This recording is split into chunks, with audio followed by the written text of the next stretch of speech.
ونعم المولى ونعم النصير. بسم الله الرحمن الرحيم. الحمد لله رب العالمين. الصلاة والسلام على أشرف الأنبياء والمرسلين وخاتم النبيين سيدنا ومولانا بالقاسم محمد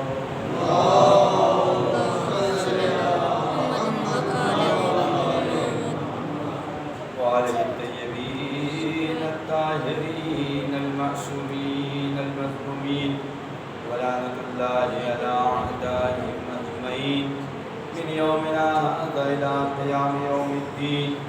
أما بعد فقد قال الله تعالى في القرآن الحكيم وهو أصدق الصادقين وقوله الحق. بسم الله الرحمن الرحيم.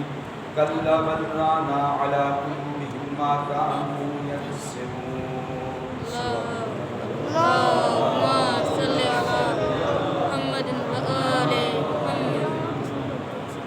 امر بالمعروف اور نہی عن المنکر کے عنوان سے گفتگو اپنے چوتھے مرحلے میں پہنچی ہے.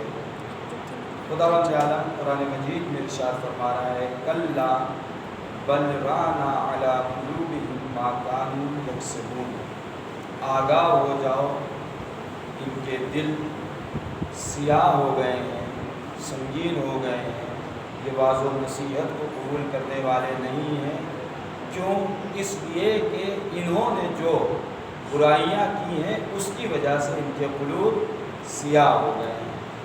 یہی مضمون، یہی شہزادی فاطمہ الزہرا سلام اللہ علیہا اللهم صل على محمد وآل محمد خطبہ فدکیہ میں فرماتی ہیں. اس طریقے سے امر بالمعروف اور نہی عن المنکر کرتی ہیں شہزادی. جب باغ فدق کو چھین لیا گیا اور مولا کائنات کی خلافت کو غصب کر لیا گیا تو دربار میں طولانی جو خطبہ دیا اس میں یہ جملہ جو ہمارے موضوع سے مرتبط ہے فَأَلْتَفَتْ فاطمہ علیہا علیہم السلام.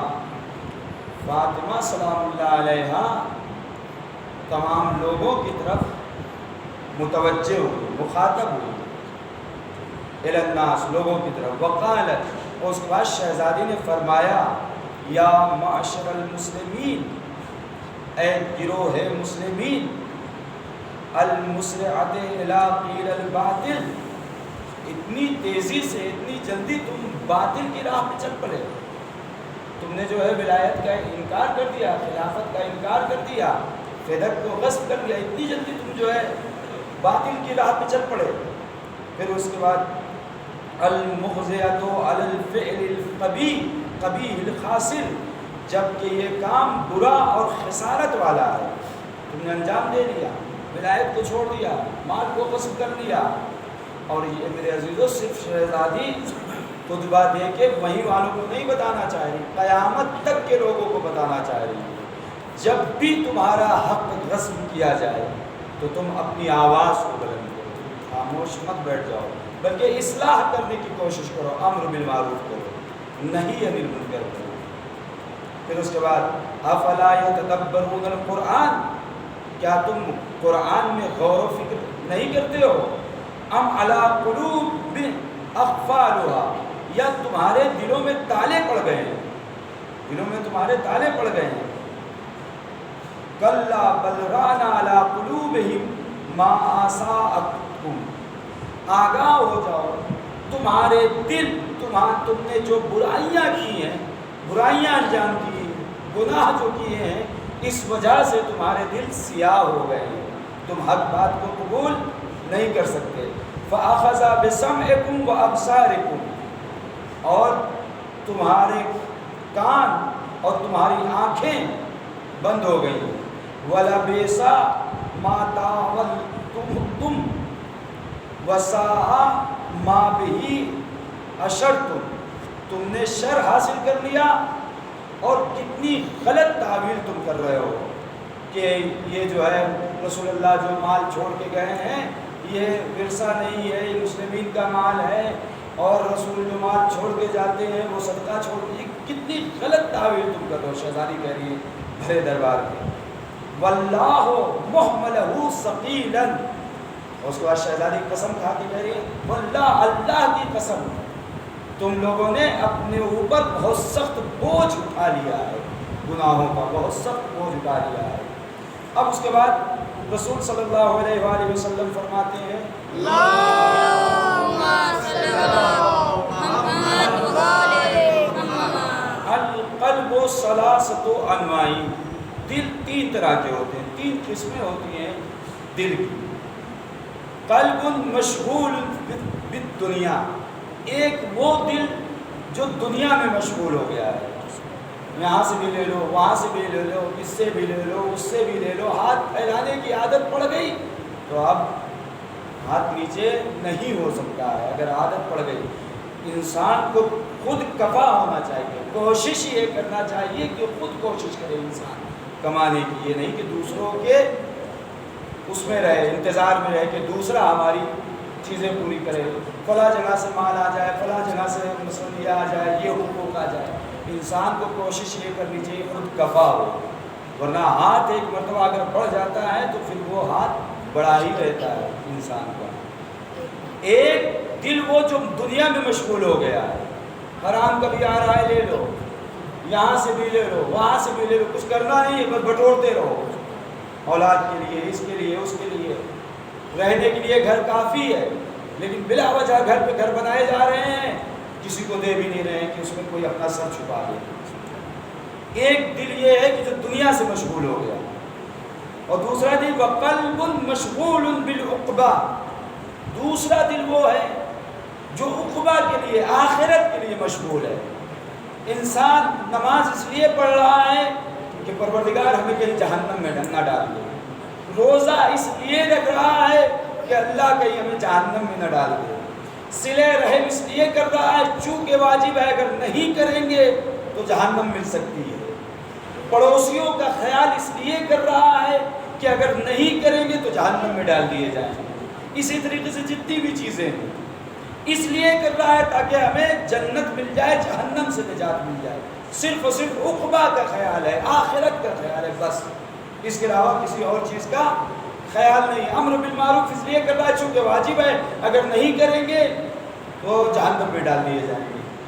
جتنے واجبات انجام دے رہا ہے صرف اس لیے کہ اللہ ہمیں جہنم میں نہ ڈال دے، صرف اور صرف جنت کے شوق میں اور جہنم کے خوف میں سب اعمال انجام دے رہا ہے۔ دوسرا دل جس کا دل مشغول ہے عقبہ کے لیے، آخرت کے لیے۔ تیسرا دل وقلب مشغول بالمولا، اب ہمیں دیکھنا ہے کہ ہمارا دل کہاں مشغول ہے۔ تیسرا دل وہ دل جو مولا کے لیے مشغول ہے، اللہ کے لیے مشغول ہے۔ اگر کھانا کھا رہا ہے تو اس لیے کھا رہا ہے کہ صحت ہوگی تو نماز پڑھیں گے، اگر کھانا کھلا رہا ہے کسی کو اس لیے کھلا رہا ہے چونکہ اللہ کو پسند ہے نا، مولا کے لیے مشغول ہے۔ اگر گھر بنا رہا ہے اس لیے بنا رہا ہے میں خود بھی رہوں گا، ہو سکتا ہے کوئی یتیم آ جائے اس کو بھی اس میں جگہ دے دیں گے۔ جو بھی صدقہ اس لیے نکال رہا ہے کہ مجھے تو اللہ نے مال و دولت دیا، ہو سکتا ہے میرے صدقے کی وجہ سے کسی کی مشکل حل ہو جائے، قربت دل اللہ نکال رہا ہے، یعنی اپنی بھی مشکل دور کر رہا ہے، دوسرے کی بھی مشکل کس لیے؟ مولا کے لیے، اللہ کے لیے۔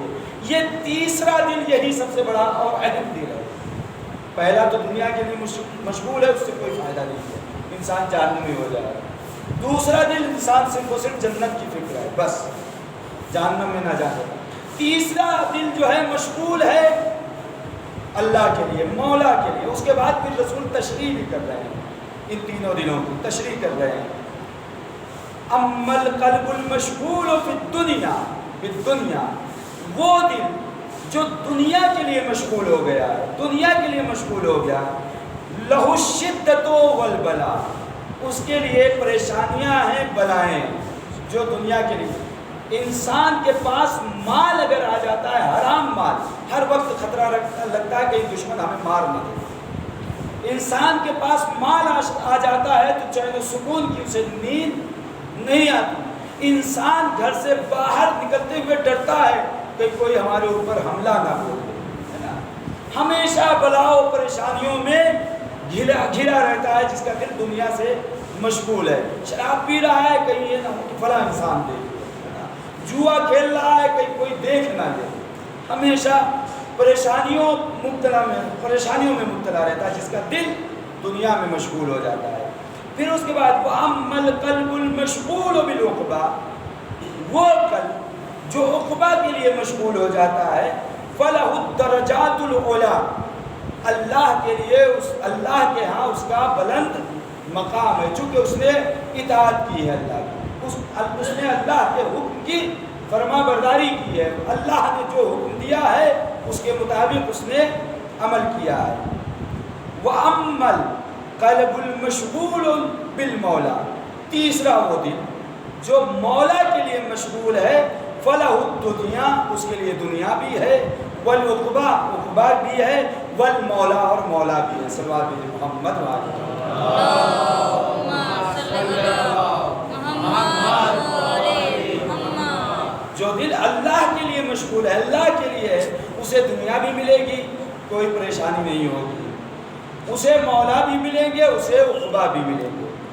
پھر اس کے بعد قرآن کہہ رہا ہے یوم لا ينفع مال ولا بنون، قیامت کے دن یہ جو مال ہم اکٹھا کر رہے ہیں اپنی اولاد کے لیے، یہ جو سب کچھ کر رہے ہیں، یوم لا ينفع مال، یہ مال نفع نہیں پہنچائے گا، ولا بنون، اور نہ یہ ہماری اولاد ہمیں فائدہ پہنچائے گی قیامت کے دن، الا من اتى الله بقلب سلیم، بس وہی فائدہ پہنچائے گی جو پاک دل کے ساتھ اللہ کی بارگاہ میں انسان لے کر گیا ہے، قیامت کے دن وہی فائدہ پہنچائے گا. پھر اس کے بعد رسول فرماتے ہیں حب الدنیا راس کل خطیئۃ، دنیا کی محبت ہر برائی کی بنیاد ہے، ہر برائی کی بنیاد دنیا کی محبت ہے. انسان نے گھر لے لیا، مال غصب کر لیا، اس لیے کیا ہے ہمارے بیٹے کی جو ہے زندگی اچھی ہوئی، تو دنیا ہی تو سنوار رہا ہے بیٹے کی، آخرت تھوڑی نہ سنوار رہا ہے. مال غصب کر کے مثلا، یا چوری کر کے مال، یا حرام طریقے سے مال اکٹھا کر کے اپنی اولاد کے لیے انسان کو کرتا ہے، یہ کس کے لیے؟ دنیا کے لیے کر رہا ہے. حب الدنیا راس کل خطیئۃ، دنیا کی محبت ہر برائی کی جڑ ہے، ہر برائی کی جڑ ہے. پھر اس کے بعد مولا کائنات فرماتے ہیں الدنیا خلقت بغیرہا لغیرہا، یہ دنیا جو پیدا کی گئی ہے یہ آخرت کے لیے پیدا کی گئی ہے. ولم تخلق لنفسها، نہ کہ تمہارے نفس کے لیے پیدا کی گئی ہے کہ اپنی خواہشات کو پورا کرو، گناہوں کو کرو، شراب پیو، جوا کھیلو، حرام مال غصب کرو، غیبتیں کرتے پھرو، جھوٹ بولتے پھرو، دنیا کو آزار و اذیت پہنچاتے پھرو. نہیں، دنیا اس لیے نہیں خلق کی گئی ہے، دنیا خلق کی گئی ہے آخرت کے لیے، آخرت کے لیے خلق کی گئی ہے. اور دنیا کی مثال سمندر کے پانی کے جیسی، دریا کے پانی کے جیسی. اس کھارے پانی کو انسان جتنا پیے گا اتنی ہی شدید پیاس لگے گی، اس کی پیاس نہیں بجھائے گی جتنا پیے گا، یہاں تک کہ پیتے پیتے وہ ہلاک ہو جائے گا، لیکن یہ سمندر کا پانی اسے اس کی پیاس نہیں بجھا سکتا. تو دنیا کی مثال سمندر جیسی ہے. انسان کو دنیا کا استعمال دین کے لیے کرنا چاہیے. دنیا اچھی بھی ہے اور دنیا بری بھی ہے. اب آپ کہیں گے یہ کہاں سے کہہ دیا؟ تو اپنی جیب سے میں کوئی بات نہیں کرتا ہوں صاحب، جو معصوم اللہ اور رسول کہتے ہیں. خوب دنیا ہے خوب. چھٹے امام فرماتے ہیں العہد عیالہ کالمجاہد فی سبیل اللہ، جو انسان اس دنیا میں اپنے اہل و عیال کی روزی کے لیے نکلتا ہے گویا کہ وہ اللہ کی راہ میں جہاد کر رہا ہے. یہ دنیا اچھی ہے، اپنے اہل و عیال کے لیے حلال مال کسب کرنا، یہ دنیا اچھی. اسی طریقے سے چھٹے امام کے پاس ایک شخص آتا ہے، آنے کے بعد کہتا ہے مولا مجھے دنیا چاہیے. مولا نے کہا ہر انسان کی جو خواہش ہوتی ہے کسی چیز کو حاصل کرنے کی، اس کا کوئی نہ کوئی مقصد ہوتا ہے. تمہارا مقصد کیا ہے؟ کہا مولا میں دنیا اس لیے چاہتا ہوں کہ جب میرے پاس مال و دولت آئے گا تو میں انفاق کروں گا، لوگوں کی مدد کروں گا، غربا کی مدد کروں گا، بڑا گھر بنواؤں گا، اہل و عیال کو بلاؤں گا، معاشرے کے لوگ کو بلاؤں گا، سماج کے لوگوں کو بلاؤں گا، ذکر الہی وہاں کرا کروں گا، ہے نا، یہ کروں گا، لوگوں کی مدد کروں گا، مہمان بلاؤں گا، یہ کروں گا۔ تو مولا نے اسے جواب دیا تو پھر یہ تو دنیا نہیں مانگ رہا ہے، بلکہ یہ تو آخرت ہے، یہی تو عقبہ ہے، یہ دنیا نہیں ہے، یہ عقبہ ہے۔ تو انسان دنیا میں اگر گھر بھی بنائے تو اللہ کے لیے بنائے، ایک لقمہ اگر کھائے تو قربتاً اللہ کھائے، تو وہ لقمہ اس کا کھانا، یہ گھر بنانا اس کا، یہ زمین لینا اس کا، یہ عقبہ کے لیے ہوگا، آخرت کے لیے ہوگا۔ پھر اس کے بعد بد دنیا، بری دنیا، رسول اللہ فرماتے ہیں الدنیا جیفۃ، دنیا مردار ہے، مردار مرا ہوا انسان، مرے ہوئے جانور، بدبو آتی ہے، جیفا جس میں سے بدبو ہے، الدنیا جیفۃ، یہ بری دنیا ہے، دنیا جیفا ہے۔ مثلا دنیا میں انسان کسی کی غیبت کر دے تو اس کا نتیجہ قرآن نے کیا کہا ہے؟ گویا کہ وہ اپنے مرے ہوئے بھائی کا گوشت کھا رہا ہے۔ یہی دنیا کی خوشی، لوگ خوش ہو جائیں گے اس کی برائی کرنے کی وجہ سے، اس کے اندر برائی ہے پھر بھی برائی کر رہے ہیں تو لوگ خوش ہو جائیں گے، یہ دنیا جیفا ہے۔ تہمت لگا دے کوئی انسان کسی کے اوپر، تہمت اچھا خاصا، کسی لڑکی کی عزت ہے، آبرو ہے سماج میں، معاشرے میں، جھوٹ اس کے اوپر الزام لگا دیا، مثلا کسی لڑکے کے اوپر جھوٹ الزام لگا دیا، کسی کے والد کے اوپر جھوٹ الزام لگا دیا، مثلا غیبتیں کرنا شروع کر دی، تو یہ مردار ہے، دنیا جیفت، یہ دنیا مردار ہے۔ وَطَالِبُهَا، یہ سب سے اہم بات، اور اس دنیا کا طالب، اس دنیا کا حاصل کرنے والا کلا، کتا ہے، رسول اللہ فرما رہے ہیں اس دنیا کو حاصل کرنے والا، یعنی بد دنیا کو حاصل کرنے والا کتا ہے۔ صلوات محمد وآل محمد، صلی اللہ محمد وآل محمد، صلوات محمد وآل محمد۔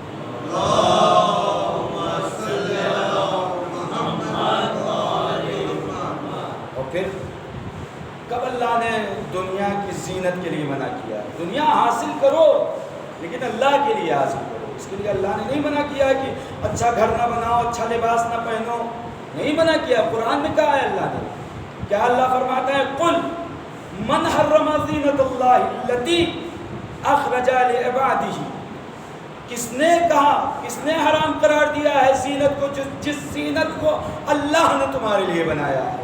اولاد زینت ہے، اولاد کی پرورش قربتاً اللہ کرنا چاہیے، اللہ کے لیے اولاد کی پرورش۔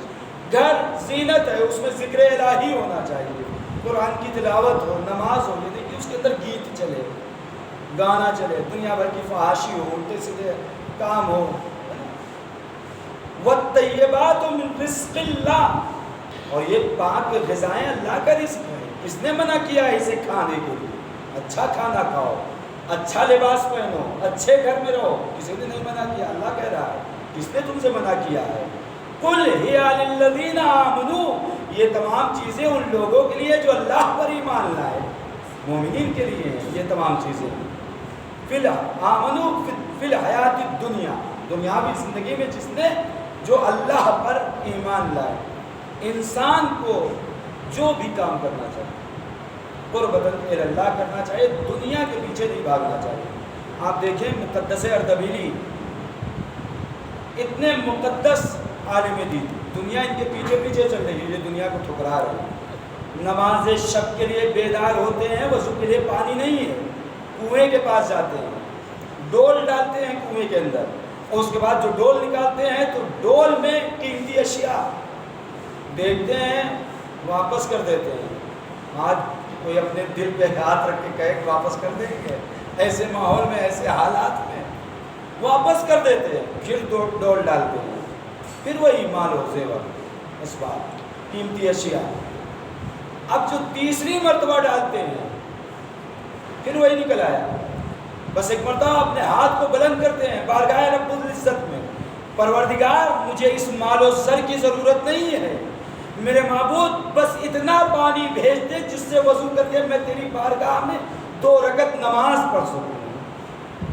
یہ ہے دنیا کو اگر کوئی انسان ٹھوکر مارتا ہے تو دنیا خود اس کے پیچھے بھاگتی ہے، اور دنیا اچھی دنیا حاصل کرنا کسی کو منع نہیں کیا گیا ہے۔ آیت اللہ نراقی جنہوں نے بہترین اخلاقیات کے اوپر کتاب معراج السعادہ، جس کا میں اکثر تذکرہ کرتا رہتا ہوں، بہترین کتاب لکھی ہے آیت اللہ نراقی۔ ایک فقیر نے ان کی کتاب کو پڑھا اور پڑھنے کے بعد بڑا خوش ہوا، بڑی عقیدت پیدا ہو گئی آیت اللہ نراقی کو، اور وہ کاشان چلا گیا ان سے ملنے کے لیے۔ ایران میں ایک جگہ ہے کاشان، خوبصورت جگہ ہے، ملنے کے لیے چلا گیا ان سے، اور جب وہاں پہنچا تو کیا دیکھا، عالیشان مکان ہے ان کا۔ وہ تو یہ سوچ رہا تھا کہ اتنی اچھی کتاب انہوں نے لکھی ہے، چھوٹا چھوٹا سا گھر ہوگا، ایسی حالات ہوں گے، بہترین مکان ہے، نوکر چاکر لگے ہوئے ہیں، سب کچھ ہے، جاؤ اشم ہے۔ اچھا نہیں لگا اس کو یہ بات اچھی نہیں لگی۔ اس نے کہا کہ عالم دین ہے، ان کے پاس اتنا مال ہے، جبکہ اللہ نہیں منع کر رہا ہے مال و دولت بری چیز نہیں ہے، یہ تو زینت ہے، لیکن حلال طریقے سے اللہ کے لیے حاصل کرو، یہ قرآن کہہ رہا ہے اللہ کے لیے حاصل کرو۔ پھر اس کے بعد سمجھ گئے، یہ چونکہ علماء عارف بھی ہوتے ہیں، پہچانتے ہیں، سمجھ گئے کہ یہ میرے مال و دولت کو دیکھ کے اس کے دل میں خدشہ پیدا ہو گیا ہے، یہ مجھے اب اچھی نگاہ سے نہیں دیکھ رہا۔ ایک دن انہوں نے کہا کہ ایسا ہے میں کربلا زیارت کے لیے جانا چاہ رہا ہوں۔ اس نے کہا میں بھی چلوں گا۔ کہا ٹھیک ہے چلو، ساتھ میں لیے چل دیے۔ ابھی اصفہان پہنچے کہ ایک مرتبہ اسے خیال آ گیا، وہ کشکول جس کو لے کر میں بھیک مانگتا تھا، وہ تو ان کے آیت اللہ کے گھر چھوٹ گیا ہے، ان کے آفس میں ہے۔ کہا سرکار اب میں آگے نہیں بڑھ سکتا۔ کیوں؟ کہا وہ میرا کشکول جس سے میں بھیک مانگتا تھا، یہ دیکھیے دنیا، جس سے میں بھیک مانگتا تھا وہ تو آپ کے گھر میں رہ گیا، جب تک وہ نہیں آئے گا میں نہیں جاؤں گا زیارت کرنے کے لیے۔ انہوں نے اس کی کمزوری کو پکڑ لیا، کہا میں تجھے بازار میں چل کر اس سے اچھا دلا دوں گا۔ کہا نہیں مجھے وہی چاہیے، اللہ جانے اس میں کیا تھا، مجھے وہی چاہیے۔ کہا نہیں میں اس سے اچھا دلا دوں گا۔ کہا نہیں جب تک وہ نہیں آئے گا میں زیارت کے لیے نہیں جاؤں گا۔ کہا دیکھ مال دنیا میں سے تجھے ایک کشکول ملا ہے، تو اپنے کشکول کو زیارت امام حسین کے لیے فدا نہیں کر سکتا، میں اپنے سارے مال و دولت کو اللہ کے اوپر سپرد کر کے زیارت امام حسین کے لیے نکل گیا۔ صلوات بھیجو محمد وعلیہ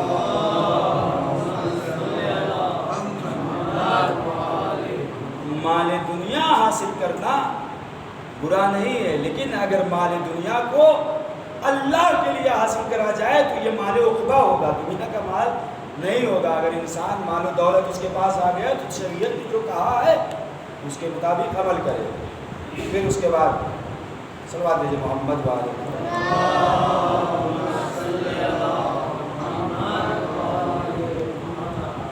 پرانی ہو جائے گی۔ تو میرے عزیزوں، اگر دنیا یہی دنیا ہے کہ کبھی یہی دنیا اسلام کی مدد کرتی ہوئی نظر آتی ہے مال خدیجہ کے ذریعے، اور کبھی یہی دنیا محافظ اسلام کے قتل کے لیے قاضی شرح امام حسین کے قتل کے لیے فتویٰ صادر کر دیتا ہے۔ یہ دنیا کو سمجھنا ہے بس یہی دو چیزوں سے، یہی دنیا ہے اسلام کو پروان چڑھاتی ہے، اور یہی دنیا ہے آل رسول کو قتل پہ آمادہ کرتی ہے، فتویٰ دیتی ہے، مولائے کائنات کو قتل پہ آمادہ کرتی ہے۔ ابن ملجم نے یہ دنیا کے لیے تو ایک شہوت کے لیے مولائے کائنات کو قتل کر دیا، اور بھی دیگر ائمہ کو جو بھی زہر دیا گیا ہے، جس بھی اعتبار سے شہید کیا گیا ہے، اس میں کیا ہے؟ صرف دنیا۔ تو دنیا اچھی بھی ہے اور دنیا بری بھی ہے۔ دنیا اچھی دنیا وہ ہے جس دنیا کو ہم اللہ کے لیے حاصل کریں، بری دنیا وہ ہے جس دنیا کو ہم اپنے نفس کے لیے حاصل کریں۔ تو میرے عزیزو، بری دنیا جس نے حاصل کی اس نے امام حسین علی مقام کو کربلا گھیر کے قتل کرنے پہ آمادہ کر دیا، امام کو قتل کرنے پہ آمادہ ہو گیا۔ امام آخری مرتبہ جب جہاد کر رہے ہیں تو میرا مولا مظلوم امام ایک وقت میں کبھی دائیں جانب کے حملے کو روکتا، کبھی بائیں جانب کے حملے کو روکتا، کبھی سامنے کے حملے کو روکتا، کبھی پیچھے کے حملے کو روکتا۔ ایک مجاہد صرف اتنے ہی حملے روکتا ہے، صرف 4 حملے، لیکن اللہ ہمارے آقا حسین وہ مجاہد ہیں کہ جو ایک وقت میں 8 حملوں کا سامنا کر رہے تھے۔ 4 حملے تو یہ تیر و تلوار و نیزے کے تھے، ایک حملہ بھوک کا، ایک حملہ پیاس کا، اور ایک حملہ آسمان سے جو شدت کی دھوپ کی وہ، اور 8واں حملہ جو زمین کربلا گرم ہو گئی تھی اس حملے کو حسین ایک وقت میں حسین 8 حملے کو روک رہے تھے۔ ہاں وہ وقت بھی آیا کہ شمر ملعون حسین کے سینے پر سوار ہو کر قتل کرنا چاہتا ہے، بس ایک مرتبہ حسین کہتے ہیں اے ظالم تو مجھے کیوں قتل کر رہا ہے؟ تو مجھے قتل نہ کر، کم از کم ایک گھونٹ پانی تو پلا دے۔ تو شمر ملعون نے معلوم ہے آقا کو کیا جواب دیا، اے حسین یہ جانور دیکھ رہے ہو، ان جانوروں کو تو پانی پلا دوں گا لیکن تمہیں ایک قطرہ پانی نہ دوں گا۔ آزادارو وہ وقت بھی آیا کہ امام حسین کا ذوالجناح آقا حسین کے خون کو اپنی پیشانی سے تر کر کے خیمے کی طرف پہنچتا ہے، بیویاں منتظر ہے، آخر بھائی کس عالم میں ہے۔ بس ایک مرتبہ بیویوں نے کیا دیکھا، حسین کا گھوڑا یہ کو تنہا آ رہا ہے، پیشانی پہ خون لگا ہوا ہے، تیرے خیمے پہ آ کر بس ایک مرتبہ آواز بلند کرنا شروع کرتا ہے، ہنہنانا شروع کرتا ہے۔ اسی لیے 5ویں امام کہتے ہیں ارے یہ گھوڑا ہنہنا نہیں رہا تھا بلکہ اپنی زبان بے زبانی سے کہہ رہا تھا ارے یہ کیسی امت ہے جس نے اپنے رسول کے نواسے کو بھوکا پیاسا شہید کر دیا۔ بس ایک مرتبہ گھوڑے کی صدا کو سن کر سکینہ دوڑی ہوئی آئی، آنے کے بعد گھوڑے کی باہوں میں اپنے ہاتھ کو ڈال دیا، ہاتھ کو ڈالنے کے بعد معصوم سکینہ، ارے وہ سکینہ جو ابھی بابا کے سینے پہ سوئی تھی، وہ سکینہ سوال کرتی اے بابا کے گھوڑے بس اتنا بتا دے، ارے جب میرے بابا کو ذبح کیا تھا تو کیا میرے بابا کو پانی دیا تھا یا میرے بابا کو پیاسا؟